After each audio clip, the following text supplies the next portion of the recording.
నమస్తే.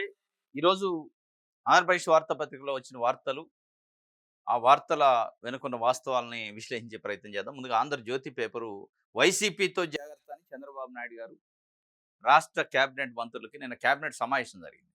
ఆ సమావేశంలో ప్రధానమైన చర్చ వైసీపీ గురించి, ప్రధానమైన చర్చ వైసీపీ అధ్యక్షుడు, మాజీ ముఖ్యమంత్రి జగన్మోహన్ రెడ్డి ప్రతిపాదించిన మావిగాన్ అనే రాజధాని గురించి. మంత్రివర్గం మొత్తం మావిగాన్ గురించి చర్చ జరిగిందట. మావిగాన్ గురించి ప్రజలు ఏమనుకుంటున్నారు? ప్రజలు యాంటీగా చర్చ ఉందా? పాజిటివ్‌గా ఉందా? అమరావతి గురించి ఏమనుకుంటున్నారు? అమరావతి చట్టబద్ధత గురించి ఏమనుకుంటున్నారు? అనే అంశాలతో పాటు వైఎస్ఆర్‌సీపీతోని, జగన్మోహన్ రెడ్డితోని జాగ్రత్త. ఎందుకు జాగ్రత్త చెప్పాలి? ఏం తప్పు చేస్తుంది కూటమి? లేదా వైఎస్ఆర్‌సీపీయో, జగన్మోహన్ రెడ్డో ఏం తప్పు చేస్తండు? ఏంటి ఆ జాగ్రత్త? ఆ భయం, ఆ ఆందోళన ఏంది చంద్రబాబు నాయుడు గారికి? అనే ఒక చర్చ అయితే ఎందుకంటే పదే పదే అసెంబ్లీ సమావేశాలు జరిగినా, కేబినెట్ సమావేశం జరిగినా, లేదా ఏదైనా పార్టీ మీటింగ్ జరిగినా, లేదా ఏదైనా కూటమికి సంబంధించిన మీటింగ్ జరిగినా, అన్ని సందర్భాల్లో ప్రతిరోజు, ప్రతి గంట జగన్మోహన్ రెడ్డి, వైసీపీ అని మాట్లాడకుండా వాళ్ళు రాజకీయం చేయలేని పరిస్థితి. ఎందుకంటే ఒకవైపు 11 సీట్లకే పరిమితమైందని చెప్తున్నారు. వైసీపీ పార్టీ పని అయిపోయిందని చెప్తున్నారు. అది విధ్వంసం చేసే పార్టీ అంటున్నారు. అయినప్పటికీ ఎందుకు మీరు ఆ భయము, ఆందోళన విధ్వంసం చేసే పార్టీ అంటున్నారు. ఇక సీట్లు 11 సీట్లు అంటున్నారు. ఇదంతా అయిన తర్వాత ఆ పార్టీయే ఉనికే లేదనే పరిస్థితి మీరు చెప్తున్న ఒకవైపు ఏం చెప్తా ఉంటారు అప్పుడప్పుడు. ఇంకొక వైపు జగన్మోహన్ రెడ్డి జాగ్రత్త. జగన్మోహన్ రెడ్డితోని వైసీపీతో జాగ్రత్తగా ఉండాలి అని అంటున్నారంటే చంద్రబాబు నాయుడు గారు వైసీపీని చూసి భయపడుతున్నారా? ఎందుకు భయపడతారు? ఈ భయానికి కారణం ఏంటి? ఎందుకంటే ఆషామాషీ సీట్లేమి రాలే. చంద్రబాబు నాయుడు గారి నాయకత్వం వహిస్తున్న కూటమికి 164 స్థానాలొచ్చినాయి. కేవలం తెలుగుదేశం పార్టీకే 130 పైగా స్థానాలొచ్చినాయి. అటువంటి సందర్భంలో కూడా మళ్ళీ వైసీపీని చూసి ఎందుకు భయపడుతున్నారు? మళ్ళీ 2019 నుంచి 2024 మధ్యలో విధ్వంసం తప్ప అసలు అభివృద్ధి జరగలేదంటున్నారు. ఇన్ని అయిన తర్వాత ప్రజలకు తెలవదా? నిజంగానే విధ్వంసం జరిగిందనుకో ప్రజలకి మీరెందుకు క్యాబినెట్ మంత్రులకే జాగ్రత్త అని చెప్పాల్సిన పరిస్థితి ఏంటి? అంటే ప్రజల్లోకి స్వచ్ఛకెళ్తుంది వైసీపీ, జగన్మోహన్ రెడ్డి అని ఏమన్నా ఆందోళన?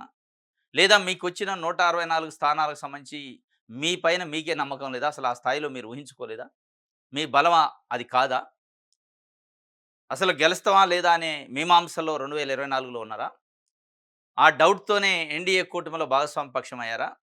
ఏ నోటితోనైతే నరేంద్ర మోడీని, అమిత్ షాని తిట్టారో, తిట్టిన తిట్టు తిట్టకుండా బ్లాక్ షర్ట్ ఏసుకొని ధర్మ పోరాట దీక్షలన్నారో, ఏ నోటితోనైతే ప్రత్యేక హోదా ఇవ్వలేదు కాబట్టే ఎన్‌డీఏ కూటమి నుంచి బయటకొచ్చా అని చెప్పారో, అదే మనిషి అదే నోటితోని నరేంద్ర మోడీని, అమిత్ షాని పొగుడుతున్నారు. అదే నోటికి తాళం వేశారు ప్రత్యేక హోదా విషయంలో. ఇన్ని ఎందుకయినియి 2024 ఎన్నికల్లో? నిజంగానే జగన్మోహన్ రెడ్డి విధ్వంసకారుడైతే, నిజంగానే జగన్మోహన్ రెడ్డి పార్టీ విధ్వంసం పరిపాలన అందిస్తే, మీరు పొత్తులు పెట్టుకోవాల్సిన కర్మ ఎందుకొచ్చింది?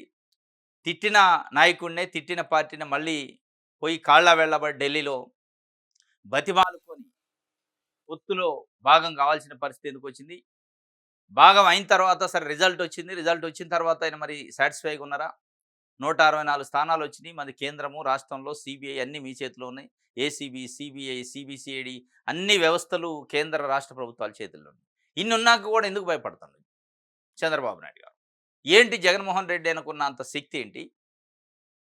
ఏ శక్తిని చూసి భయపడుతున్నారు? అది ప్రజాశక్తా? ఆ ప్రజలు మరి మీకే మద్దతిచ్చారు గదా!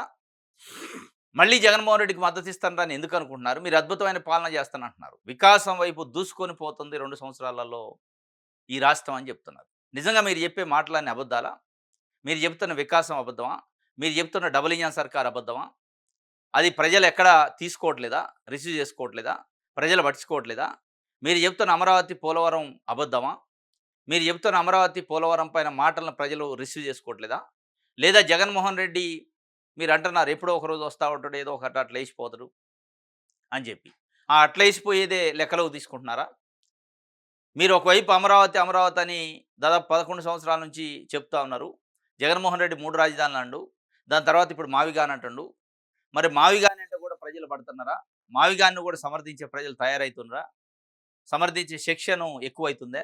ఏంటి మీ ఆందోళన? ఇప్పుడు మీరున్న పరిస్థితుల్లో జగన్మోహన్ రెడ్డిని చూసి భయపడేంత ఆందోళన ఏంటి? అసలు మీరున్న పరిస్థితికి ప్రజలే కారణమా? కాదా? కూటములు, ఎత్తులు, పొత్తులు, మిషన్‌లు కారణమా? అని ఒక చర్చ అయితే జరుగుతుంది. క్యాబినెట్ మీటింగ్‌లో చెప్పారు. అసెంబ్లీలో చెప్తున్నారు. వైసీపీతోని జాగ్రత్త, జగన్మోహన్ రెడ్డితోని జాగ్రత్త. ఈ జాగ్రత్త చెప్పేదాని వెనకున్న భయము, ఆందోళన ఏమిటి? అసలు 2024 పొత్తులు, 2024 ఎన్నికల రిజల్టు, ఫలితాలు దానిపైన ఇప్పటికే ఎలక్షన్ కమిషన్ పైన, ఆ ఫలితాల పైన, అర్ధరాత్రి ఓటింగ్ పైన అనుమానాలున్నాయి. ఆ అనుమానాలకు హేతువయ్యే విధంగా చంద్రబాబు నాయుడు గారి మాటలున్నాయి. ఆ అనుమానాలకు బలం చేకూర్చే విధంగా చంద్రబాబు నాయుడు గారి మాటలున్నాయా? లేదా ఇప్పుడు 2 సంవత్సరాల నుంచి చేస్తున్న పరిపాలన పైన ప్రజల్లో వ్యతిరేకత ఉందనే భయం, ఆందోళన? లేదా జగన్మోహన్ రెడ్డి గారు చెప్పే మాటల్ని ప్రజలు విశ్వసిస్తున్నారు. మన మాటలను పట్టించుకోవట్లేదు అనే భయమా? ఆందోళన? దేని గురించి ఆందోళన అనేది స్వయాన మంత్రులు చెప్తున్నారు. ఎమ్మెల్యేలకి, ఎంపీలకి చెప్తున్నారు. అంటే ఏదో భయం ఉంది. ఏదో ఆందోళన ఉంది. ఆ ఏదో భయమో, ఏదో ఆందోళనే చంద్రబాబు నాయుడు గారిని ఈ పరిస్థితికి తీసుకొచ్చిందా? ఏది చేసినా సాటిస్ఫాక్షన్ లేని పరిస్థితులలో ఉన్నారా? ఎందుకంటే తిరుమల తిరుపతి దేవస్థానానికి సంబంధించి లడ్డూలో ఆవు కొవ్వు కలిసింది, జంతువుల కొవ్వు కలిసిందన్నారు. అది ఒక 2 నెలలు ఎపిసోడ్ నడిపించారు పత్రికలు, టీవీ ఛానెల్. ఆల్ ఆఫ్ సడెన్‌గా దాన్ని క్లోజ్ చేశారు. అదేమైందో తెలవదు. ఇప్పుడు మళ్ళా రాజధాని, మావిగాను లేదా మద్యం కుంభకోణం ఇట్లా రకరకాలుగా తీసుకొస్తారు. ఇవన్నీ ఒక రకంగా ప్రజాపాలన అందిస్తాం అనుకుంటే ప్రజలు 164 స్థానాలు ఇచ్చిన పార్టీ ప్రభుత్వం చేయాల్సిన పనులు కాదు. ఆ పార్టీ ప్రభుత్వం చేయాల్సిన పనేంటంటే ప్రజలకు పని చేయాలి. ప్రజలకిచ్చిన హామీలేంటి? మనం ఏం చేస్తున్నాం అనేది నిత్యం ప్రజలే చెప్పుకోవాలి. అది వదిలేశారు వాళ్ళు. కంప్లీట్‌గా చంద్రబాబు నాయుడు గారు, కూటమి. మరి ముఖ్యంగా తెలుగుదేశం పార్టీ నాయకులు, ముఖ్యమంత్రి గారితో సహా ఒక ప్రతిపక్ష పార్టీ లెక్క బిహేవ్ చేస్తాం. ప్రతిపక్ష పార్టీ లో ఉన్న పార్టీ చేసిన పందాల్లో వాళ్ళ విమర్శలు, వాళ్ళ కౌంటర్‌లు, వాళ్ళ మాటలు, వాళ్ళ స్పీచ్‌లున్నాయి. జగన్మోహన్ రెడ్డిని విమర్శించడం అంటే జగన్మోహన్ రెడ్డి ముఖ్యమంత్రిగా ఉన్నట్టు, వీళ్ళు ప్రతిపక్షంలో ఉన్నట్టు మాట్లాడుతున్నట్టే ఉంది తప్ప వీళ్ళు అధికారంలో ఉన్నాం, మనం పని చేయాలనే దాంట్లో ఉన్నట్టు కనిపించట్లే, వినిపించట్లే. ఇది మరి దీని వెనకున్న భయమేంటి? అసల ఆ ఎన్నికల ఫలితాలేంటి? ఆ 164 స్థానాలేంటి? ఆ స్థానాలుని సాటిస్ఫై కావట్లేదా? ఆ స్థానాలు నిజమైన స్థానాలు కావా? మరి ఆ స్థానాలు రిజల్టు నేపథ్యాన్ని గుర్తు చేసుకున్నప్పుడల్లా భయపడుతున్నారా? భవిష్యత్తు ఏమైనా కనపడుతుందా? అనేది ఇక చంద్రబాబు నాయుడు గారే చెప్పాలి. ఇంకోటి నరకడం, చంపడమే, నాశనం చేయడమే వైసీపీ పని. నిర్మించాలి అనే ఆలోచనలు లేవు. మావిగాని అద్భుతమైన ఐడియా అయితే నాడు అమలు చేయలేదేమి? ఆ 5 ఏళ్ళు గాడిదలు కాశారా? జగన్ను పేరుతో మావిగాని సరే, పులివెందులకు అవినాష్ పేరుతో ఆవి గొడ్డలి అని పెట్టాల్సింది. నిండు సభలో మా తల్లిని బాధపెట్టిన బొత్స ఎంత ఏడ్చినా తక్కువే. అమరావతికే కాంగ్రెస్ పార్టీ పూర్తి మద్దతు షర్మిల స్పష్టీకరణ.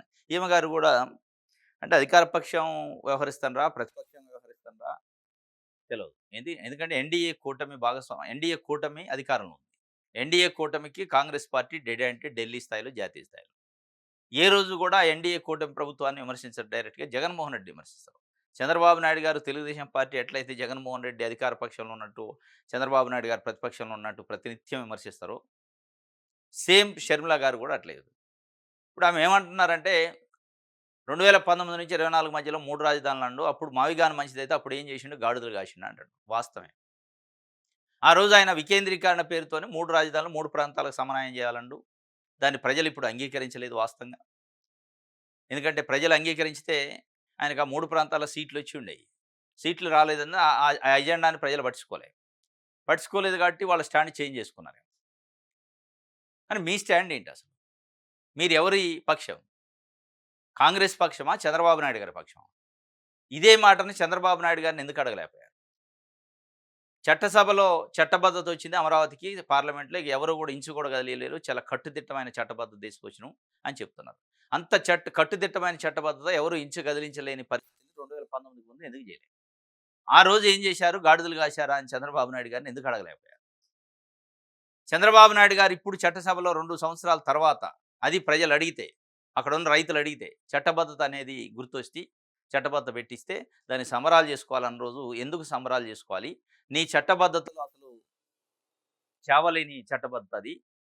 నీ చట్టబద్ధతలో ప్రత్యేక హోదా పరిస్థితి ఏది? మా కాంగ్రెస్ పార్టీ ఇచ్చిన హామీ ఏది? దాన్ని ఎందుకు పెట్టించలేకపోయాను అని ఎందుకు అడగలేదు? మీరు అది కూడా అడిగి ఉంటే ఆ బిల్లు పైన ఎందుకంటే మీ మీ పార్టీకి సంబంధించిన ఎంపీ మాణిక్యం ఠాగూర్ చాలా డీటెయిల్‌గా చెప్పారు పార్లమెంట్‌లో. ప్రత్యేక హోదా మా కాంగ్రెస్ పార్టీ విధానం ఏపీకి ఇవ్వాలని. ఆ ప్రత్యేక హోదా లేదు, ప్రత్యేక హోదా పెట్టాలి. అమరావతి పేరుతోనే జరుగుతున్న అవినీతిని అరికట్టాలని ఆయన చెప్పాడు. దాన్ని మీరు చెప్పట్లే. మీరు జగన్మోహన్ రెడ్డిని ప్రశ్నించారు కరెక్టే మావిగాని విషయంలో అప్పుడేం చేసిండని అంతవరకు బాగానే ఉంది. చంద్రబాబు నాయుడు గారిని కూడా ప్రశ్నించుంటే మీ నిజాయితీ నచ్చేది. మీరు అక్కడ మళ్ళా రాజకీయం మీరు ఎవరో ఆడిస్తే ఆడుతున్నారా అనే ఒక వాతావరణం అయితే కనిపిస్తుంది. ప్రజలు అనుకుంటున్న పరిస్థితి. ఎనకుండి ఎవరో నడిపిస్తే, ఎనకుండి ఎవరో రాసిస్తే మాట్లాడుతున్న మాటలు ఉన్నట్లు ఉన్నాయి గానీ, మీరుగా మీ పార్టీగా మాట్లాడుతున్నట్లేదు. మీరుగా మీ పార్టీగా మాట్లాడితే ప్రత్యేక హోదా గురించి మాట్లాడాలి. మీరుగా మీ పార్టీగా మాట్లాడితే 2019కి ముందు ఎందుకు చట్టబద్ధత అనే అంశాన్ని తీసుకోలేదు? ఆ రోజు కూడా ఎన్డీఏ కూటమిలో భాగస్వామ్య పక్షమే గదా! చంద్రబాబు నాయుడు గారు మీరెందుకు చేయలేదు? మీరు జేసుంటే జగన్మోహన్ రెడ్డికి ఆ 3 రాజధానులనే అవకాశం వచ్చేది కాదు. ఈరోజు అమరావతి పరిస్థితి వేరే ఉండేది. ఆంధ్రప్రదేశ్ రాజధాని పరిస్థితి వేరే ఉండేది. ఎందుకు ఆ ఛాన్స్ ఇచ్చారు? అసలు మీకు ఆ రాజధాని పైన చిత్తశుద్ధి ఉందా అని ఎందుకు ప్రశ్నించలేదు? సరే ఇప్పటికైనా పెట్టారు బిల్లు. చట్టబద్ధత వచ్చింది. ఆ చట్టబద్ధత నిజమైందేనా? ఆ చట్టబద్ధతలో ఆంధ్రప్రదేశ్ రాష్ట్రానికి రావాల్సిన ప్రత్యేక హోదా ఎందుకు లేదు? అనే అంశాన్ని అడిగారా ఎప్పుడన్నా? ఏ రోజు ఎందుకు అడగరు?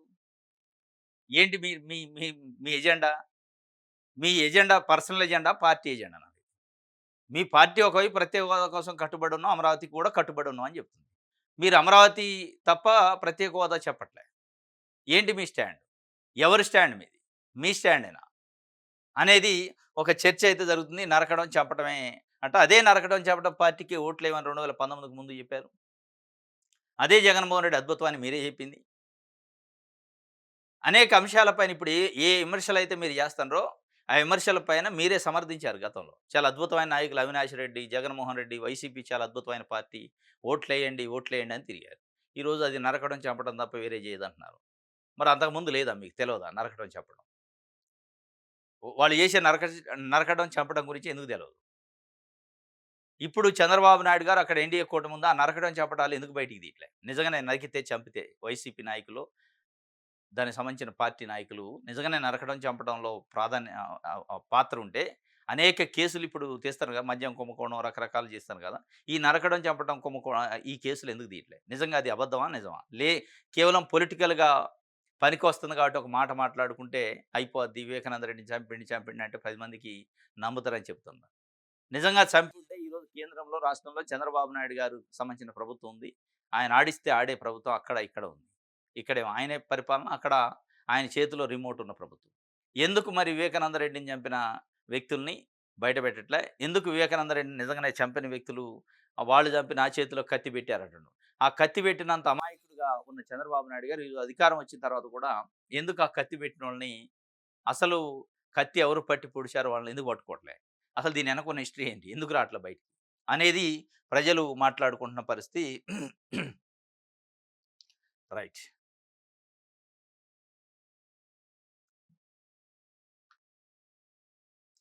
ఆంధ్రప్రభ చూద్దాం. కేంద్రం మరో బిల్లు తెచ్చిందట. భూ కబ్జా నియంత్రణ చట్టంపై రాష్ట్రం సంప్రదింపులు. గత 2 నెలల్లో భూ వివాదాలు తగ్గుముఖం పట్టినాయట. 22 జాబితాలో తొలగింపులపై త్వరలో విధాన ప్రకటన. కేంద్రం నుంచి మరో ప్రకటన వచ్చిందట. మరో బిల్లు వచ్చిందట. భూ కబ్జా నియంత్రణ చట్టంపై. ఈ భూ కబ్జా నియంత్రణ చట్టం పైన రాష్ట్రం సంప్రదింపులు జరపాలని చెప్పి వచ్చిందట. భూ కబ్జాలు నియంత్రించడానికి. ఇది పార్లమెంట్‌లోనో, అసెంబ్లీలోనో చట్టాలు చేస్తారు. మంచిదే చట్టం ఉండాలి. కానీ దౌర్భాగ్యం ఏందంటే, దురదృష్టం ఏందంటే, ఈ చట్టాలని తయారు చేస్తున్న చట్టసభలో ఉన్న సభ్యులు, రేపు ఈ చట్టాలను అమలు చేయాల్సిన అధికారులు, ఈ 2 వ్యవస్థల కారణంగానే భూ కబ్జాలయితాయి. తప్ప ఇంకొకటి కాదు. మీరు ఎన్ని చట్టాలన్నా చేయండి. ఇప్పుడు చట్టాలు లేక భూ కబ్జాలయితున్నాయా? చట్టాలున్నాయి. ఆ చట్టాలను అమలు చేయాల్సిన అధికార యంత్రాంగం, ఆ చట్టాలను చేస్తున్న చట్టసభలోని సభ్యులు, వీళ్ళ ప్రోద్బలంతోనే కబ్జాలు జరుగుతున్నాయి. వీళ్ళ అనుచరులు, వీళ్ళ వెనక ఉన్న ఫాలోవర్సు, వీళ్ళకి సంబంధించినోళ్ళు కబ్జాలు చేస్తా ఉంటారు. వాళ్ళని వెనకేసుకొస్తా ఉంటారు. ఈ కబ్జాలో దురదృష్టం ఏంటంటే, చట్టసభలో సభ్యులుగా ఉన్నోళ్ళు కూడా కబ్జాలు చేస్తారు కొంతమంది. ఈ చట్టాన్ని అమలు చేస్తున్న హై లెవెల్ ఆఫీసర్లు కూడా కబ్జాలలో ఇరుక్కపోయి ఉన్నారు. ఇక మీరు ఎన్ని చట్టాలు చేస్తే ఏముంటది? అవినీతి జరుగుతుంది, కబ్జాలు జరుగుతుంది. చట్టాలు లేక కాదు, చట్టాలున్నాయి. ఆ చట్టాలని చుట్టాలుగా వాడుకుంటున్నారు. ఆ కమిట్మెంట్, ఆ చిత్తశుద్ధి రావాలి. మనం అవినీతి చేయకూడదు, కబ్జాలు చేయకూడదు అనేది రాజకీయ పార్టీలకి అది రావాలి తప్ప అది రావట్లే. రోజు రోజుకి పెరుగుతుంది. రాజకీయ పార్టీలు, రాజకీయ పార్టీ నాయకులు, అధికారులకి రోజు రోజుకి ఆస్తి మీద వ్యామోహం పెరుగుతుంది. డబ్బు మీద వ్యామోహం పెరుగుతుంది. అవినీతి వైపు అందుకే వెళ్తాను. కోట్ల రూపాయలు కూడబెట్టాలి. మళ్ళీ టికెట్ తెచ్చుకోవాలి. ఖర్చు పెట్టాలని రాజకీయ నాయకులు. కోట్ల రూపాయలు కూడబెట్టాలి. బంగ్లాలు, ఫామ్ హౌజులు కట్టుకోవాలి. తర్వాత తరాలకి ఆస్తులు మిగిలించాలని అధికారులు. ఈ 2 సెక్షన్లు ఎప్పుడైతే ప్రక్షాళన అయితాయో అప్పుడు చట్టాలు పనిచేస్తాయి తప్ప ఎన్ని చట్టాలు చేసినా ఉత్తుత్తదే ఇది. చట్టాలు లేక జరగట్లే ఇయన్నీ. చట్టాలు ఉండే జరుగుతున్నాయి. ఆ చట్టాలను చుట్టాలుగా వాడుకుంటున్నారు. ఆ వాడుకోకుండా కమిట్మెంట్ ఉండాలి. ఆ వాడుకున్న వాళ్ళని కఠినంగా శిక్షించాలి. ఏ ఒక్క రాజకీయ నాయకుడినైనా మనం ఇంతవరకు చూసినామా? ఇగో ఇన్ని లక్షల కోట్లు, వేల కోట్లు అవినీతి చేశారని ప్రతి రాజకీయ పార్టీ నాయకుడి పైన విమర్శలు ఉన్నాయి. ఈ పార్టీయోడు ఆ పార్టీ మీద, ఆ పార్టీయోడు ఈ పార్టీ మీద, ప్రతి నాయకుడు ఇప్పుడు ముఖ్యమంత్రిగా ఉన్న చంద్రబాబు నాయుడు గారి కాడ నుంచి మొదలుపెడితే, మాజీ ముఖ్యమంత్రి జగన్మోహన్ రెడ్డి గారి కాడ నుంచి మొదలుపెడితే, ఆ 2 పార్టీలో ఉన్న నాయకుల పైన లేని ఆరోపణ ఏముంది? ప్రతి నాయకుడి పైన ఏదో ఒక ఆరోపణ. ఏదో ఒక స్థాయిలో వాళ్ళ స్థాయికి తగ్గట్టు. ఏదన్నా ఒక నాయకుడి నుంచి ఏదన్నా ఒక ప్రభుత్వం మారినప్పుడు కనీసం ఇప్పుడు వైసీపీ ప్రభుత్వం మొన్నటి వరకు పరిపాలనలో ఉంది. వాళ్ళు విచ్చలవిడిగా అవినీతి చేశారని తెలుగుదేశం పార్టీ నాయకులు చెప్పారు. అధ్యక్షుడు చంద్రబాబు నాయుడు గారు కూడా చెప్పారు. ఏ ఒక్క అవినీతి బయట రాదు మరి. కేసులు ఉంటాయి. ఇన్వెస్టిగేషన్లు అయితే సిట్టులు వేస్తారు. ఇవన్నీ టైం పాస్ ముచ్చట్లు. ఈ సిట్ల వల్ల, ఇన్వెస్టిగేషన్ వల్ల, కేసుల వల్ల ఇగో ఒక 1000,00,00,000 ఖజానాకు వచ్చినాయి. పలానా నాయకుడు అవినీతి వల్ల మేము చేసిన ఆరోపణలు ఇదిగో నిజమే అని చెప్పి అటు జగన్మోహన్ రెడ్డి ప్రభుత్వం ఉన్నప్పుడు గానీ, ఇప్పుడు వీళ్ళు గానీ ఒక్కటంటే ఒకటి నిరూపణ అయింది లేదు. కేసులు పెడతారు. ఆ కేసుల మీద స్టేలు ఉంటాయి. ఆ కేసులు నడుస్తా ఉంటాయి. ఆ కేసులను ఎలక్షన్‌లో మాట్లాడుకోవడానికి ఉపయోగపడతాయి తప్ప ఇగో అట్లున్నాయి మన చట్టాలు. ఇది మరో బిల్లు, మరో చట్టం వస్తుందట. పెట్టుబడుల ప్రవాహం వచ్చిందట. ఉద్యోగాల వెల్లువ ఇప్పటివరకు 9 పాయింట్ ఒక్క నిమిషం. 9.36 లక్షల కోట్ల పెట్టుబడులు, 9.62 లక్షల ఉద్యోగాలకు అవకాశం. రాష్ట్ర మంత్రివర్గం భారీ నిర్ణయాలు. రాష్ట్ర మంత్రివర్గంలో భారీ నిర్ణయాలు ఏం జరిగినాయంటే నిన్న కొన్ని ప్రైవేటు కంపెనీలకి భూములు కేటాయించారు. ఆర్సెల్ఆర్ మిట్టల్ కంపెనీ స్టీల్ ఫ్యాక్టరీ ఏదైతే ఉందో దానికి ప్రోత్సాహకాలు ఇంకొద్దిగిచ్చారు. ఇంకా కొన్ని వందల ఎకరాల భూములు, ఇంకా కొన్ని ప్రోత్సాహకాలు ఇచ్చారు. తప్ప ఇక్కడ ప్రజల గురించి ఏం చర్చ జరగలే. రాష్ట్ర మంత్రివర్గంలో ప్రజల గురించి ఏం చర్చ జరిగింది? ఇల్లు లేనోళ్ళకి, జాగా లేనోళ్ళకి జాగా ఇచ్చే కార్యక్రమం ఏమైనా జరిగిందా? ఇల్లు కట్టుకోవడానికి జాగా లేనోళ్ళకి ఒక 100 గజాలు జాగా ఇస్తామని, ప్లేస్ ఇస్తామని ఏమన్నా తీర్మానం జరిగిందా మంత్రివర్గంలో? పేద ప్రజలకు సంబంధించి ఇచ్చిన మీరు సూపర్ సిక్స్‌కి సంబంధించి ఇచ్చిన హామీలలో అమలు కావాల్సిన వాటి గురించి ఏమైనా చర్చ జరిగిందా? ఇంకా అనేకమైన రైతులకు సంబంధించి, విద్యార్థులకు సంబంధించి, నిరుద్యోగులకు సంబంధించి, మహిళలకు సంబంధించి, కార్మికులకు సంబంధించి సమస్యలున్నాయి. మాట్లాడారా? విశాఖ స్టీల్ ఫ్యాక్టరీ కార్మికులు కొన్ని సంవత్సరాల నుంచి ఉద్యమం చేస్తున్న ప్రైవేటీకరణ చేయొద్దు అని చెప్పి. దానిపైన ఏమన్నా ఉందా? ప్రజలకు సంబంధించి లేదాడ. ప్రైవేటు కంపెనీలు, పారిశ్రామికవేత్తలు, పెట్టుబడిదారులకి భూములు ఎట్లా కేటాయించాలి? ఆ కేటాయింపులు ఎక్కడెక్కడ, ఎవరెవరికి ఎంత కేటాయించాలి? అనేది ఒక రాసుకొని ముందే వచ్చి దాన్ని అమలు చేయించుకొని వెళ్తుంటారు చంద్రబాబు నాయుడు. ఇది జరిగిందక్కడ. ఇక ఉద్యోగాల వెల్లువ, పెట్టుబడుల ప్రవాహం. ఏది ఉద్యోగాల వెల్లువ? పెట్టుబడుల ప్రవాహం ఎవరికి ఉపయోగం ఆ పెట్టుబడులు? ఆ పెట్టుబడుల ప్రవాహం వెనకున్న మళ్ళా ప్రోత్సాహకాలేంది? ఆ పెట్టుబడుల ప్రవాహం వెనకున్న ప్రభుత్వ భూములు, ప్రైవేటు భూములు వాళ్ళకి ఎన్ని కట్టబెడుతుండ్రు? ఎన్ని వేల ఎకరాలు? ఆ ఉద్యోగాల పేరు చెప్పి వాళ్ళ నోటికాడ ఉన్న భూమిని, నోటికాడి ముద్దను గుంజుకునే ప్రయత్నం ఎందుకు చేస్తుండ్రు? దీన్ని ఎటు తీసుకెళ్తుండ్రు వ్యవస్థని? ఎందుకంటే చంద్రబాబు నాయుడు గారు ఈ మధ్య కాలంలో ముగ్గురు పిల్లలను కనండి అంటుండు. అంతకుముందు ఆయన ముఖ్యమంత్రిగా చేసి పనిచేసిన ప్రతిసారి ఒక్కరే కరెక్టు, ఇద్దరు చాలు అని చెప్పారు. ఇద్దరి కంటే ఎక్కువ కానొద్దు పిల్లలని అదే ముఖ్యమంత్రి అదే నోటితోని చెప్పిండు. ఇప్పుడు యూటర్న్ తీసుకొని లేదు లేదు ముగ్గురుని కాలని అంటాడు. సేమ్ అదే పద్ధతి తీసుకొస్తారా పెట్టుబడిదారుల విషయంలో కూడా. భూములన్నీ వాళ్ళకి దారాదత్తం చేసిన తర్వాత అక్కడ ఉద్యోగాలు లేక, ఉపాధి లేక అంటే మీరు చెప్పిన స్థాయిలో ఉండొచ్చు కొంత కానీ, మీరు చెప్పిన స్థాయిలో వ్యవస్థలో మార్పు రాకపోతే లేదు లేదు ఇది కాదు ఇంకో పద్ధతి అని చెప్తారా? అప్పుడు ఎక్కడి నుంచి వస్తదా రిటర్న్ భూమి? ఇన్ని వేల ఎకరాలు కొంతమంది ప్రైవేట్ వ్యక్తులకు కట్టబెట్టిన తర్వాత ప్రజల పరిస్థితి ఏంటి? అనేది ఒక చర్చ అయితే ఉంది.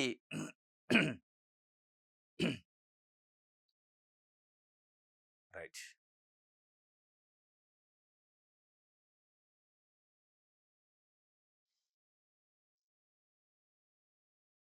సాక్షి చూద్దాం. బాబు సర్కార్‌కు బలుసు ఇందనమాట అమరావతిలో నీకింత నాకింత ఎన్నికల్లో టీడీపీకి భారీగా నిధులు సమకూర్చిన బీఎస్ఆర్ అనే ఒక సంస్థకి చంద్రబాబు నాయుడు గారు ప్రభుత్వం అమరావతిలో చాలా టెండర్లు కేటాయించారట, కాంట్రాక్ట్‌లు ఇచ్చారట. అది బలుసు శ్రీనివాసరావా ఏదో పేరుందాయన. అదే బీఎస్ఆర్ కంపెనీ. ఇదే బీఎస్ఆర్ కంపెనీ తెలుగుదేశం పార్టీకి ఎన్నికలలో ఫండ్ ఇచ్చిందట అనేది సాక్షి పేపర్ ఆరోపణ. ఆ ఫండ్ ఇచ్చినందుకు క్విడ్ ప్రోకో కింద ఆ రోజు ఫండ్ ఇచ్చినందుకు, ఆ రోజు తెలుగుదేశం పార్టీకి హెల్ప్ చేసినందుకు, ఈరోజు నీకు అమరావతి పేరుతోని మీకు దోచిపెడతాం. అమరావతిలో సబ్ కాంట్రాక్టుల పేరుతోని నీకు ఇచ్చేస్తాం. మొబిలైజేషన్ అడ్వాన్సుల పేరుతోని ముందే అడ్వాన్సులు ఒక 700,00,00,000 దాకా ఇచ్చారు. ఆ 700,00,00,000లో కూడా మళ్ళీ రివర్స్ కమిషను 8%, 10% మళ్ళా అక్కడున్న దానికి సంబంధించిన నాయకులో మరి వ్యవస్థ ఎవరికి ఇస్తారో గానీ ఇచ్చారు అనేది వాళ్ళ ఆరోపణ. సరే ఈ ఆరోపణలు రాజకీయంగా రకరకాలుగా వస్తుంటాయి గానీ, ట్రాన్స్‌పరెన్సీ లోపించిందా అమరావతి విషయంలో అనేదైతే చర్చ జరుగుతుంది. ట్రాన్స్‌పరెన్సీ లోపించక కమిట్మెంట్ లేదు, చిత్తశుద్ధి లేదు ప్రభుత్వానికనేది స్పష్టంగా కనిపిస్తుందనేది ప్రజల్లో చర్చ. ఎందుకంటే చంద్రబాబు నాయుడు గారు 2019కి ముందు 33,000 ఎకరాలు సమీకరించినప్పుడు విమర్శలొస్తే ఇంత భూమి ఎందుకని, ఆ భూమి 100 సంవత్సరాల విజన్‌తోని ప్రపంచ స్థాయి రాజధానిని నేను నిర్మించబోతున్నా. అందుకే అంత భూమి అవసరం అని. ఆ రోజు 33,000 ఎకరాలకే చాలా విమర్శలొస్తే అది జెప్పిండు. అదయిపోయింది. జగన్మోహన్ రెడ్డి గారు 5 ఏళ్ళు పరిపాలించారు. అప్పుడు అమరావతి 3 రాజధానుల దాంట్లో అదొక రాజధాని అయిపోయింది. దాన్ని పక్కన పెట్టినంత అభివృద్ధి ఆగిపోయింది.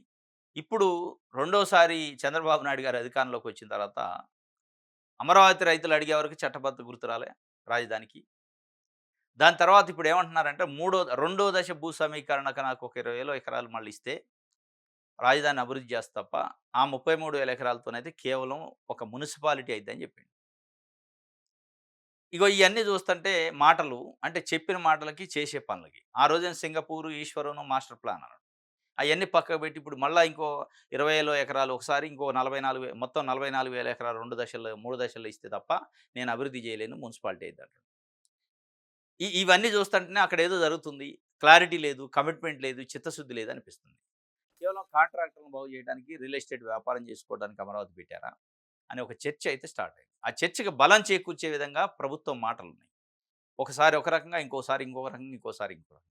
ఇప్పుడు మావిగాన్ అనేది జగన్మోహన్ రెడ్డి తీసుకొచ్చిన తర్వాత అది ఒక చర్చ స్టార్ట్ అయింది. అసలు అమరావతి ఉంటదా? ఆగిద్దా? ఎందుకంటే నిన్న ఆగిపోదు అని చంద్రబాబు నాయుడు గారు అన్నారు. నిన్న పత్రికల్లో.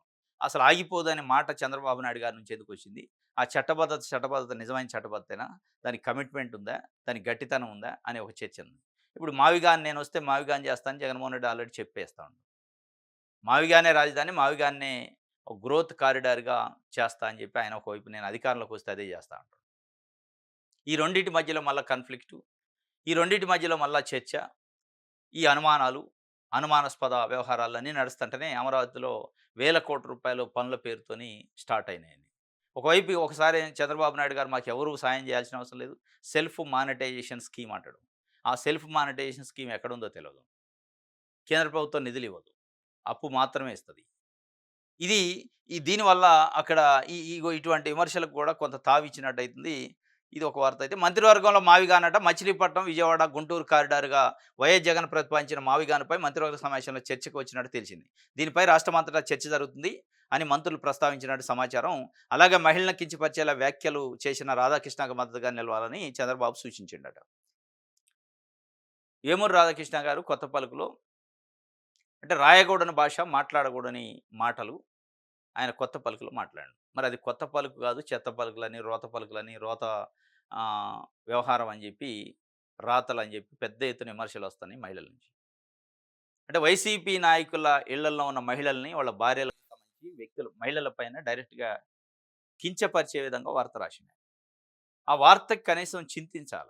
సరే విమర్శించకపోతే విమర్శించకపోయారు. ఎందుకంటే మీకు మీ పత్రిక కాబట్టి, మీ పత్రికకు సంబంధించిన చైర్మన్ కాబట్టి, మీ పార్టీకి సంపూర్ణమైన మద్దతు ఇస్తాను కాబట్టి, మీ పార్టీ ఏ తప్పు చేసినా దాన్ని కనపడకుండా కప్పేసే ప్రయత్నం చేస్తాను కాబట్టి, ఈసారి మద్దతు ఇచ్చారు. ఖండిస్తూ మద్దతిస్తే పోయేది. చాలా గౌరవంగా ఉండేది. వేమూరు రాధాకృష్ణ గారికి తెలుగుదేశం పార్టీ ప్రభుత్వం మద్దతుగా ఉండాలి మనం అన్నాడట. మరి కించపరిచిన దానికి మహిళలకు మద్దతుగా ఉండరా? అంటే రోత పలుకులకి మీరు మద్దతు ఇస్తారా? మహిళల పైన ఎబెట్టుగా మాట్లాడిన మాటలకి మీరు మద్దతు ఇస్తారా? అంటే మహిళల పైన కించపరిచే మాటలు మాట్లాడిన వ్యక్తిని బట్టి అయి కించపరిచినట్టా? లేదంటే మహిళలను కించపరిస్తేనే కించపరిచినట్టా? అంటే మాట్లాడిన వ్యక్తి, పలికిన వ్యక్తి రాధాకృష్ణ కాబట్టి తప్పు లేదు అని చెప్పండి మరి. ఏమి తప్పు లేదు, ఆయన ఏం తప్పు మాట్లాడలేదని ప్రకటించి, అప్పుడు మీరు ఏబీఎన్ రాధాకృష్ణకి మద్దతు ఇయ్యండి అని చెప్పండి.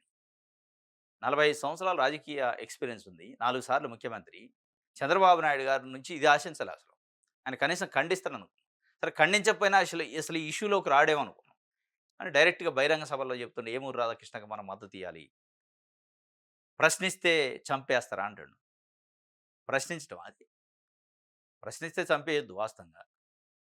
లేదా పత్రికలు, మీడియా పైన దాడి చేయటం కరెక్ట్ కాదు. జగన్మోహన్ రెడ్డి గారి అంటే 5 సంవత్సరాలు ముఖ్యమంత్రిగా పనిచేసిన వ్యక్తి నేనొస్తే అంతు చూస్తా, సంగతులు చూస్తా అని బెదిరించాల్సిన అవసరం లేదు. ఇది రాజ్యాంగం, ప్రజాస్వామ్యం. ప్రజాస్వామ్యబద్ధంగా ఉండాలి తప్ప, ఇక నేనొస్తే నేను కత్తి పట్టుకుంటా, నేనొస్తే కర్ర పట్టుకుంటా, నేనొస్తే పోలీసులు ఇది ప్రతి ప్రభుత్వాన్ని మీకు మిమ్మల్ని ప్రభుత్వంలోకి తీసుకొచ్చే దీనికోసం కాదు. ప్రజలకు సేవ చేయమని. అది ఎట్టి పరిస్థితుల్లో ఖండించాలి. కానీ మీరు రాసిన రాతలేంటి? ఏమూరి రాధాకృష్ణ గారు రాసిన రాతల పైన చంద్రబాబు నాయుడు గారు, పవన్ కళ్యాణ్ గారు స్టాండ్. మహిళల కోణంలో ఒక వైఎస్ఆర్‌సీపీ నాయకులను అన్నారు కాబట్టి ఇక వాళ్ళు మహిళలే కాదు, వాళ్ళ కుటుంబాలను ఏదన్నా పర్లేదు అంటారా? ఒక ముఖ్యమంత్రి మీరు. రాష్ట్రంలో ఉన్న ప్రజలందరికీ ముఖ్యమంత్రి. అందులో అన్ని పార్టీలోళ్ళు ఉంటారు. అన్ని వర్గాలు ఉంటాయి, అన్ని మతాలు, అన్ని కులాలు, అన్ని జెండర్స్ ఉంటాయి. అటువంటి పరిస్థితులు మీరు కనీసం అంటే కనీసం ఒక ప్రకటన ఇది తప్పు. ఇట్లాంటి కించపరిచే మహిళల్ని తక్కువ చేసి మాట్లాడే మాటలు మాట్లాడకూడదు అని ఒక ముఖ్యమంత్రిగా మీరు అని ఉంటే మీ హుందాతనం ఏ స్థాయిలో ఉండదు. అది అనకుండా లేదు లేదు అది అంటే అన్నాడు గానీ ఇంకా పెద్దగా ఇంకెక్కువ రాసినా పర్లేదు గానీ మనం అయితే మద్దతు ఇయ్యాలి అనే పద్ధతిలో మంత్రివర్గానికి చెప్పిండు. మంత్రివర్గంలో ఏబీఎన్ రాధాకృష్ణ గారి గురించి చర్చ అంటే ఎంత దిగజారుడుతనం ఇది. ఎంత దౌర్భాగ్యమైన ఎంత ఈ ఆంధ్రప్రదేశ్ పరిస్థితి ఎట్లా ఉందనేది మనకు అర్థమైంది. దేనికోసం ప్రభుత్వాలు, పార్టీలు పనిచేస్తున్నాయి. ఆయన ఒక పత్రిక అధిపతి. ఆయన రాసిన పలుకుల పైన మహిళలు ఆగ్రహం వ్యక్తం చేశారు. దాని గురించి చర్చ ఏంది? చర్చ ఉంటే ఏముండాలి? ఖండించే చర్చ ఉండాలి. మద్దతిచ్చే చర్చ ఏంది ఒక పత్రికకి? అంటే మీ పత్రిక అయితే, మీ పాంప్లెట్ అయితే, మీ కరపత్రం అయినంత మాత్రంలో క్యాబినెట్ అనేది ప్రభుత్వం. ప్రభుత్వంలో చర్చించాల్సినంత ప్రాధాన్యత అంశం అది. వాళ్ళు చర్చిస్తే మహిళల గురించి సంఘీభావం కానీ సానుభూతి వ్యక్తం చేయాలి కదా! ఇది లేదు. అంటే రోత పలుకులకు మద్దతు ఇచ్చిండు చంద్రబాబు నాయుడు గారు డైరెక్ట్‌గా క్యాబినెట్‌లో. మావిగాన్ గురించి కూడా మంత్రివర్గంలో చర్చ వచ్చిందంటే ఏమనుకుంటున్నారు ప్రజలంటే పాజిటివ్‌గా చర్చ కూడా జరుగుతుంది. ఒక రకంగా ఇది ఎందుకంటే చట్టబద్ధత వచ్చిన సంతోషం 24 గంటల మిగిలిచ్చక ముందే జగన్మోహన్ రెడ్డి మావిగాన్ అని ఒక బాంబేసాడు. అసలు ఆ సంతోషం గాని, ఆ అట్మాస్ఫియర్ గాని కూటమి పార్టీల భాగస్వామ్య పక్ష పార్టీలలో అక్కడున్న ప్రజల్లో ఎక్కడ ఎందుకంటే ఒక సెకండ్ ఆప్షన్ అనేది మావిగాన్ వచ్చింది. దానిపైన చర్చ. సరే ఆయన జగన్మోహన్ రెడ్డి తీసుకున్న స్టాండ్ ఏంటి? రాజకీయమా? దీని వెనక ఏముంది? వ్యూహమా? కుట్రనా? ఇక రకరకాల చర్చలు ఉండొచ్చు.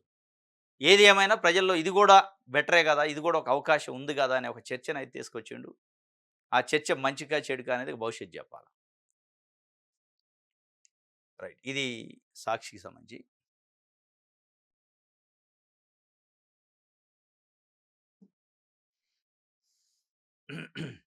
ఈనాడు.